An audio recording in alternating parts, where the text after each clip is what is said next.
May it please the court, good morning. My name is Susan Mars, and I'm here with co-counsel Lauren Wages. We represent U.S. Bank National Association in a mortgage foreclosure case against Jennifer Cape.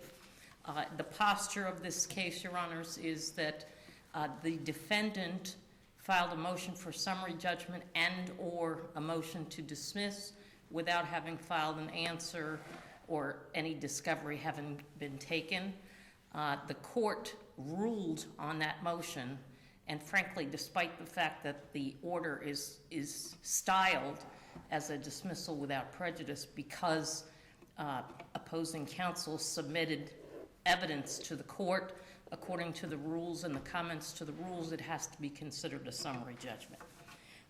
We would respectfully suggest that the order should be reversed on several different grounds, and we recognize that this court has de novo review over this issue. The first issue, and the most fundamentally flawed problem with the summary judgment motion process below, is that the movant relied on inadmissible hearsay in order to win the day. He did not file, notwithstanding the fact that his amended motion for summary judgment made reference to an affidavit. There was no affidavit. The bank filed an affidavit authenticating the default letter, which he was entitled to use, but he also based his entire argument on paragraph 22 of the mortgage without authenticating the mortgage, with no admission in an answer that the mortgage was a valid mortgage, with no affidavit, and we objected on the basis that that was inadmissible hearsay. Merely because you attach a document to a complaint does not turn it into admissible evidence. You have to authenticate it. Defendant failed to do that, and the court erred in considering the mortgage. And speaking of that, the mortgage that was attached to your complaint, yes, correct? Your Honor, which is hearsay until it's authenticated, notwithstanding the fact that it's an attachment to my complaint. And the cases are legion holding that very thing. In fact, in one case, I think it was BAC Funding, there was an unauthenticated mortgage assignment attached to the complaint. And this court decided that that was inadmissible hearsay, and until and unless it was authenticated, it could not form the basis of summary judgment evidence required by 1.510. What was it offered to prove in that case? Pardon me, Your Honor? What was the attachment offered to prove in that case? The validity of the assignment, and it was a standing issue, in essence. Okay. But this court also, in the DeSalvo case, said merely attaching an unsworn breach letter to your complaint does not satisfy the procedural strictures of 1.510. That is exactly what happened. Whether it's a notice of breach letter or it's a mortgage, they're both inadmissible hearsay until they are properly authenticated. In addition to the fact that it wasn't properly authenticated, it wasn't even presented to the court. The entirety of the movement's argument was simply that argument. He looked at the letter and said, this letter doesn't say this, and it doesn't say that, and it doesn't say this. And it was never determined whether paragraph 22 of the mortgage, which was attached to our complaint, which was not admitted as being an authentic document and an answer, movement had several ways to authenticate this. Number one, wait a minute. You have filed a complaint. I'm sorry, Your Honor? You have filed a complaint. Yes. Attached to the complaint is the mortgage that you're suing to foreclose. Correct. Whether that mortgage was authentic or not, it contains paragraph 22. Right. And the other side can say, listen, according to your own exhibit, you haven't complied with that condition preceding. There is no law that says that, with all due respect, Your Honor. It says if you attach something to your complaint, it's still hearsay until you authenticate it properly. Indeed, but what he's saying is your cause of action can't proceed based on that attachment, whether it's authentic or not, because that attachment requires you to send this letter containing these things, and your letter doesn't contain those things. That would be a motion for judgment on the pleadings, not a motion for summary judgment, because 1.510 clearly says that A, the movant has to specifically identify the summary judgment evidence upon which he relies, which wasn't done in the motion, and B, that evidence has to be admissible evidence. So you have to authenticate it. You can't just say, because I attached it to my complaint and it's an admission against me, and that argument was never made in the first place. So I would respectfully suggest that the DeSalvo case out of this court, the Bryson case out of this court, both of which refuse to allow unauthenticated default letters to be used as a basis for summary judgment, are compelling authority to have this court make the same decision with regard to the mortgage. In addition, the breach letter, counsel went point by point by point through the breach letter. The breach letter, which the court, I don't know if he looked at it or he didn't look at it, but it's not evident from the record how closely it was examined. But the breach letter said, borrower's in breach of the mortgage 2 times. To cure, send in $2,579 plus late fees. Number 3, that the loan would accelerate within 30 days, not 27 like in some of the other cases, or 3, as in, I forget which one, but it was out of this court, in 30 days, that the bank had inspection rights to protect its interests, that foreclosure and sale would be pursued unless the mortgage was made current within 30 days, and that the borrower had the right to reinstate after acceleration, and the right to assert in any foreclosure non-existence of default, and should dispute or let the bank know within 30 days whether he presumes the debt to be valid. Every one of those points is something that is required. Let's assume arguendo that paragraph 22 was properly considered, which I don't, but notwithstanding that, this letter hit all the buttons, ticked all the boxes, and this court in the Busquet case, or Busquet, I don't know how to pronounce it, recently said you don't have to quote paragraph 22 verbatim as long as the borrower is put on notice of his rights, and every one of these points was contained in paragraph 22, albeit in slightly different language. Also, Is that what you argued at the hearing? Yes, yes, Your Honor. It's all in the hearing transcript. Where the court granted summary judgment before the plaintiff had a chance to depose the borrower. We had set the borrower for deposition. Several days thereafter, the borrower's counsel filed a motion for protective order. We filed a motion to compel. You never could explain why that deposition was necessary. Your Honor, I'll tell you why. To oppose this motion for dismissal or summary judgment, or whatever you want to characterize this. Because the borrower argued quite successfully, unfortunately, in the state court, that there's no reason to take a deposition because the letter says what the letter says. Well, the letter does say what the letter says, and extrinsic evidence would not change the plain language of that letter. However, in the state of Florida, there's a doctrine known as substantial compliance. And isn't that determined from the face of the letter?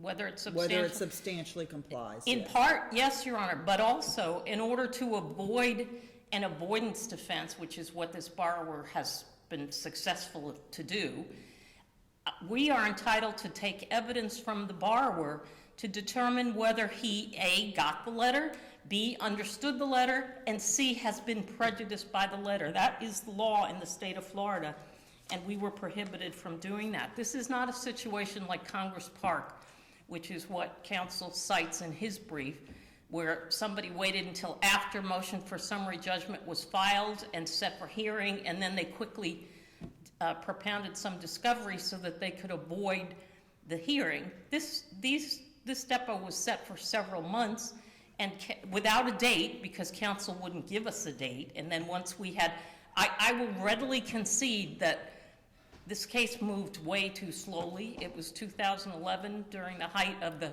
foreclosure debacle, and it should have progressed much more promptly than it did. I will readily concede that, but there's no monkey business, there's no manipulation in terms of attempting to take a deposition to establish prejudice, to establish knowledge, because that's what the law says in the state of Florida. And Your Honor, I forgot to reserve 5 minutes. You've got them. And what time did I start? You are 10 minutes in, Okay, thank so you have 5 more and then 5 for rebuttal.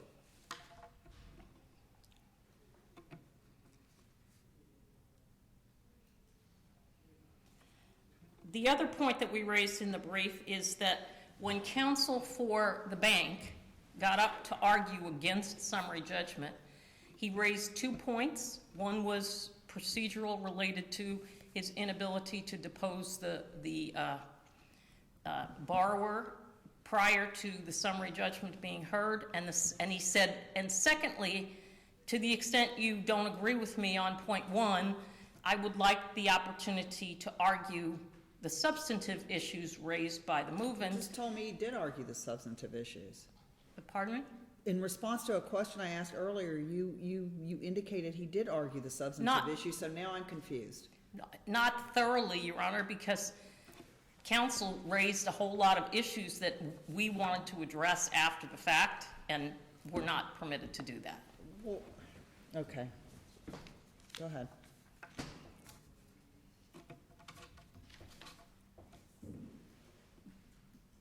The defendant can show you no cases whatsoever where simply because a document is attached to a complaint that it becomes admissible evidence and can be relied upon as summary judgment evidence. That's simply not the law, and it's violative of the plain language of the first sentence in subsection C of 1.510.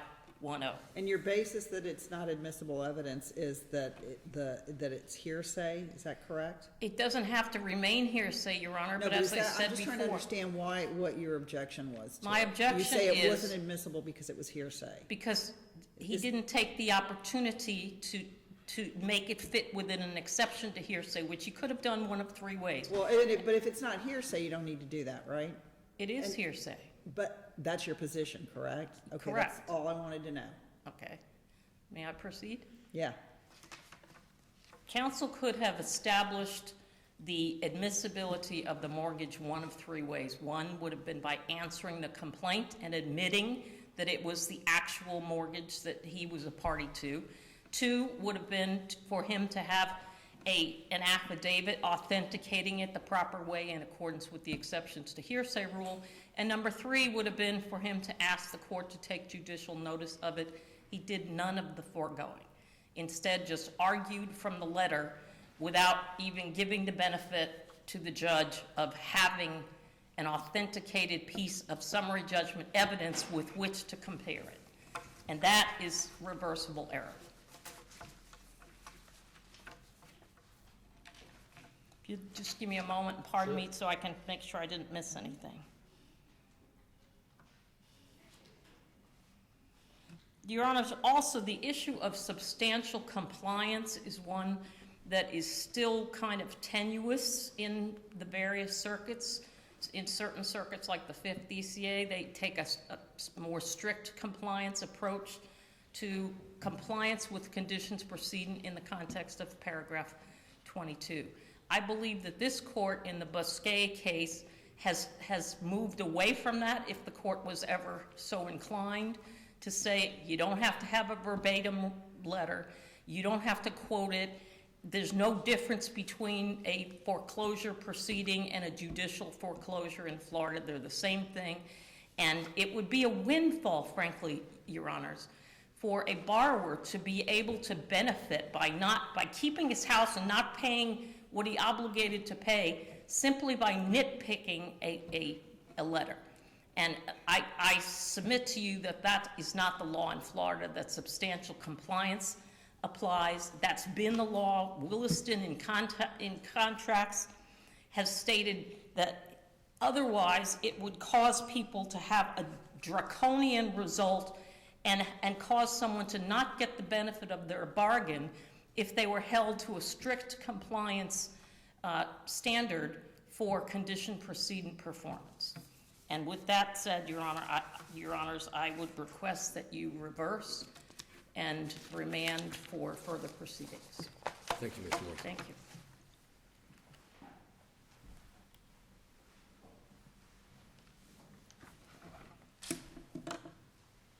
it please the court.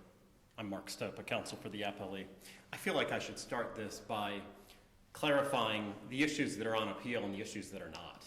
What is not on appeal is the content of the paragraph 22 letter and whether it complies or substantially complies with paragraph 22 of the mortgage.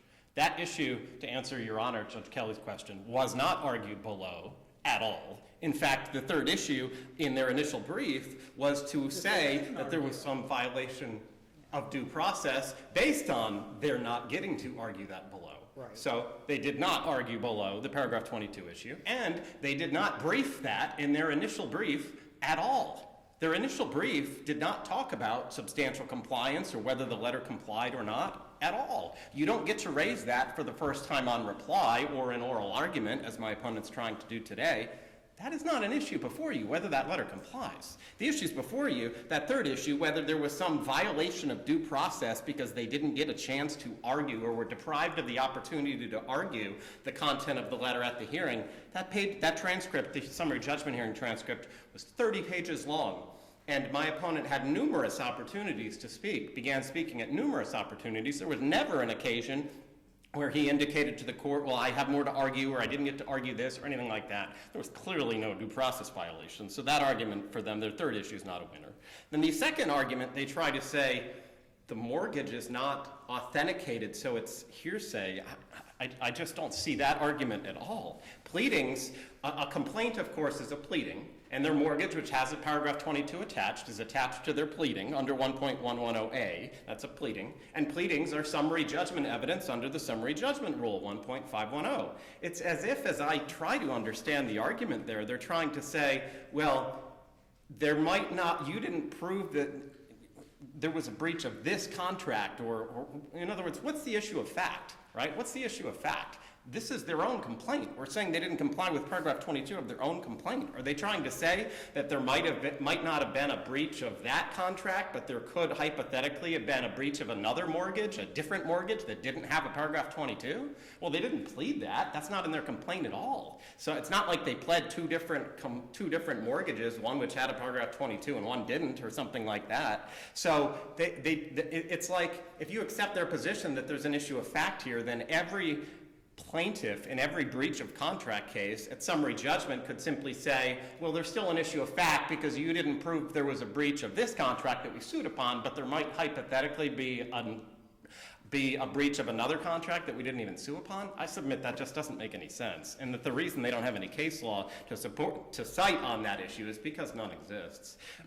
So that second issue on appeal is not a winner for them. So they're left with the first issue, which is, and it is not a de novo standard review. This is very clearly an abuse of discretion standard review, which is their argument that the lower court abused its discretion by proceeding with a summary judgment hearing and not continuing the hearing, given their allegations that discovery was outstanding. Submit there are three very clear reasons why there was not an abuse of discretion here. The first is that my opponent was not diligent in pursuing discovery at all. There was 2 years after filing this lawsuit where there was no discovery sought whatsoever. Within that 2-year span, there was a 7-month period of time with no record activity at all, and an additional 9-month period of time with no record activity at all. There was almost 2 years after my client moved for summary judgment where they sought no discovery at all. So they knew for summary judgment was coming for almost 2 years, seeking no discovery at all. They were so lacking in diligence in their prosecution of this case that the case didn't even get to the stage where my client had to file an answer. It never even got beyond the motion to dismiss stage. I cited in the brief several cases. The CIA case on page 12 of my brief out of the 3rd District talks about how the fundamental purpose of the summary judgment procedure is to expedite litigation. It's an integral part of the judicial system, and in order to effect that salutary purpose, discovery must be expeditiously undertaken, and hearings regularly noticed need not be delayed except for good cause shown. That's the fact pattern where they argue good cause. 2 years of essentially doing nothing. The Levinson case out of the 3rd District, 7 months from complaint to summary judgment hearing was deemed a sufficient amount of time to take discovery, affirmed to summary judgment. The Building Corp case out of the 3rd District, talked about how you can't delay the discovery process for years and then try to shoehorn all discovery into a brief period of time between the filing of summary judgment and the scheduling of the hearing thereon. There's not an abuse of discretion on any of those cases. There certainly wasn't here either. And it's not just, the lack of diligence is not just measured in time. In Hutto, the first DCA case, talked about how the party opposing summary judgment waited until the hearing on the summary judgment to procure a ruling on a motion to compel. That's precisely what they did here. They wait until the hearing on the summary judgment motion to try to talk about a motion to compel. That's not due diligence as a matter of law, certainly not an abuse of discretion. And then the Congress Office Park out of the case out of the fourth DCA affirmed a summary judgment in the face of complaints about outstanding discovery where it was a 6-month delay. Now, even after I pointed out all these cases in the initial brief, does my opponent cite any cases, either in their reply brief or the initial brief, that show that reverse based on outstanding discovery and any fact pattern like this? None. They don't have any cases, none, on on due diligence in this sort of fact pattern, reversing a summary judgment because of complaints about outstanding discovery. You ask them what their best case is, they won't be able to tell you one because there aren't any that they cite. The only case that they cite about this discovery issue at all in their initial brief, this UFF DAA case, in that case there was no discussion about due diligence at all and no discussion about relevance at all. So clearly not an abuse of discretion based on diligence. And I submit, Your Honors, imagine the roles were reversed here. Could you ever imagine a scenario where a homeowner's counsel gets a reversal of a summary judgment for a bank in a foreclosure case where they sat on their laurels for 2 years? Could you imagine me coming here and asking you to reverse a summary judgment for a bank where I didn't take discovery for 2 years and then say, well, I should have gotten discovery right before the summary judgment hearing? No way. That decision doesn't exist. It does not exist out of this court. And the reason for that is because that's not due diligence. Now, the standard is the same. They had to act with due diligence just as I would have had to. The second reason is because, and Your Honor, Judge Kelly, you hit on this with your questions, any discovery here would not have been pertinent to the issues at all. As a matter of law, this paragraph 22 issue is adjudicated as a matter of law without regard to extrinsic evidence. Every decision that are in the briefs before you make that clear. Astoria, Haberl, Samru, Busquets, Kurian, and Judy. 2 of those are out of this court, 1 out of the 4th, 1 out of the 5th. Every one of them makes clear. You sit down the paragraph 22 of the mortgage, right next to it you have the letter, you look and you decide whether the judge decides whether the letter contains the information that paragraph 22 requires as a matter of law. No amount of testimony can change that analysis, and that's why the transcript reflects in open court below that when the judge asked my opponent, well, how could a deposition change the content of the letter? The response was, it couldn't. It doesn't change the legal analysis, so all the cases that I cite about how discovery was not pertinent and it would not have changed the adjudication of the issue directly apply. My opponent has no contrary case law on that at all. That's clearly the law here on this issue. And the arguments about Busquets and cases like that and substantial compliance are simply non-starters because they're trying to argue the content of the letter as opposed to the justification for the continuance of a summary judgment hearing, which is the only issue that they briefed. And then the third issue, which my opponent totally didn't even talk about at all, both in oral argument and in their reply brief, even though I emphasized it clearly in the answer brief, is how they did not file a written motion for continuance. It is not an abuse of discretion as a matter of law to proceed with a summary judgment hearing amidst an or tennis motion for a continuance because the law provides, and this is the Rule 1.510F, the summary judgment rule, you're supposed to file a written motion for continuance if you want to continue a summary judgment hearing based on outstanding discovery. I cite in the answer brief the Demesme case out of the first DCA and the Carbonell case. Both of those cases hold that it was not an abuse of discretion to proceed with summary judgment where the party did not comply with the summary judgment rule 1.510F by filing a written motion. The Demesme case, it was a year from the time that the complaint was filed to the summary judgment hearing. Only a year. Here, this is much more than that. So if there's no abuse of discretion there, particularly without the absence of a written motion for continuance, there certainly isn't here. And the Leviton and Howard cases, also out of the third DCA, both hold that the absence of a written motion for continuance meant there was no abuse of discretion in proceeding with a summary judgment hearing. Both affirmed summary judgments in the face of arguments otherwise. So Judge, Your Honors, I feel like this is very clearly a situation where the lower court did not abuse its discretion in proceeding with the summary judgment hearing. Their first issue on appeal that most of their initial brief was devoted to. I feel like their other two issues on appeal are really non-starters. The due process argument, which really wasn't even articulated, and then the, well, you didn't authenticate the mortgage. I'm happy to answer any questions that Your Honors may have, but I feel like this is a very clear PCA, and that should be the ruling today. Thank you, Mr. Stover. Thank you all very much.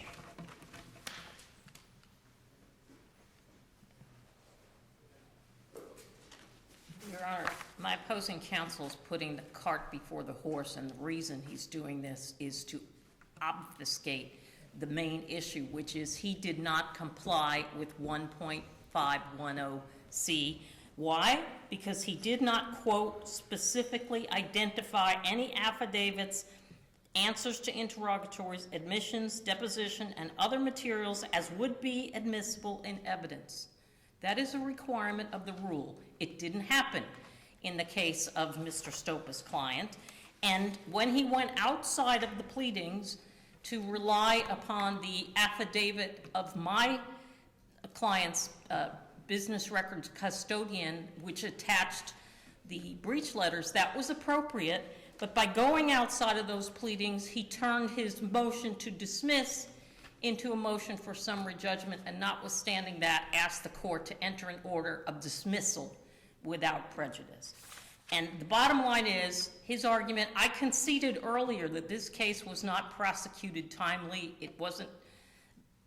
I wasn't involved at all, so I can't even respond to why it took so long, other than the fact that I know that during the time we were inundated with foreclosure cases and they weren't progressing, which is why the Supreme Court implemented standards for moving these cases along. But notwithstanding that, the benefit of the doubt and the light most favorable to the non-movement must cause the court to conclude that where a movement does not rely on admissible summary judgment evidence as required by 1510C, he loses. And as far as Mr. Stopa just said, oh, well, they talked about unauthenticated mortgage, but then he didn't talk any more about it and didn't present the court with any cases that would say that that is not a requirement. And I suggested to the court that the BAC case out of the 2nd District, the DeSalvo case out of the 2nd District, the Bifulco case out of the 4th, and the Bryson case out of this court all stand for the proposition that unauthenticated documents cannot be used as summary judgment evidence to support a 1.510C motion. So for the foregoing reasons, and without, I understand that, we didn't file a motion for continue. As an appellate lawyer, I'm stuck with what the people at the trial level did. I understand that that is preferable, it's required, it didn't happen, but that doesn't mean that the court can err anyway and grant summary judgment under circumstances where he was relying on hearsay evidence. That's a big no-no. And under circumstances where we said we want to take the deposition of this borrower to determine whether we can raise the prejudice issue to avoid condition proceeding by showing that he had knowledge, he understood what his rights were, and therefore we should not be precluded from enforcing an otherwise valid contract over a nitpicky condition proceeding. We had the right to take that deposition for that reason, not to get the borrower to say, oh no, that's not what we meant when we said this and sentence so-and-so. That was not the point at all. It's to establish whether we have a right to show a complete lack of prejudice on the part of the borrower, such that we should be forgiven for any failure to strictly comply. And I believe, as I asserted to you, that by the points I raised that are in the letter, that they actually substantially complied, and then some. And for the foregoing reasons, we would ask you to reverse. Thank you, Your Honors. Thank you both. We will be in recess for 15 minutes.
red, green, red, yellow, green. I'm not sure what they're calling yellow. It might be a 30-second yellow.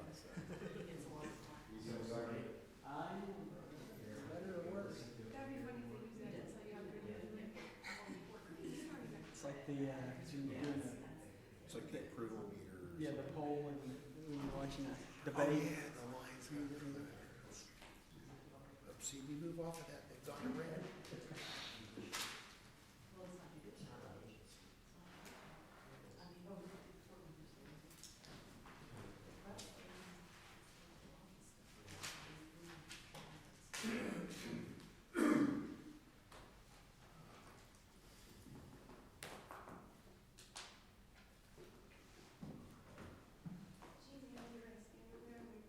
No, I didn't see it here.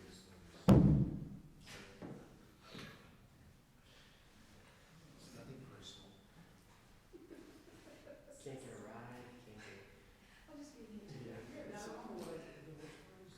It is, yeah, there's a microphone here. Yes. Drop it off at her house and then just go down to her. It's, this contraption here.